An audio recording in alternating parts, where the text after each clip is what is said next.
എന്നാൽ തൻ്റെ സഹോദരിയെ സംബന്ധിച്ച് കൂട്ടായ്മകൾ വീട്ടിൽ നടക്കുന്നുണ്ട്, വരുന്നവരെ ശുശ്രൂഷിക്കുന്നുണ്ട്, യേശുവിനെ നന്നായി ശുശ്രൂഷിക്കുന്നുണ്ട്. എന്നാൽ എപ്പോഴും തൻ്റെ മനസ്സിൽ ജീവിതഭാരം, മനസ്സ് കലങ്ങി ഭാരപ്പെടുന്ന ഒരു പ്രത്യേക അനുഭവമാണ്.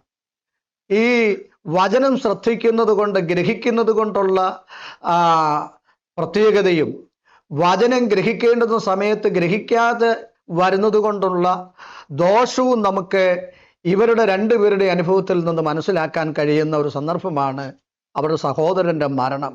അവരുടെ സഹോദരൻ മരിച്ചു കഴിഞ്ഞപ്പോൾ ആ മരണത്തെ അവർക്ക് താങ്ങാൻ കഴിഞ്ഞില്ല. യേശു ആ വീട്ടിലേക്ക് കടന്നു ചെല്ലുമ്പോൾ മാർത്ത പറയുന്നത്, നീ ഇവിടെ ഉണ്ടായിരുന്നെങ്കിൽ എൻ്റെ സഹോദരൻ മരിക്കുകയില്ലായിരുന്നു. അത് സത്യമാണ്. പക്ഷേ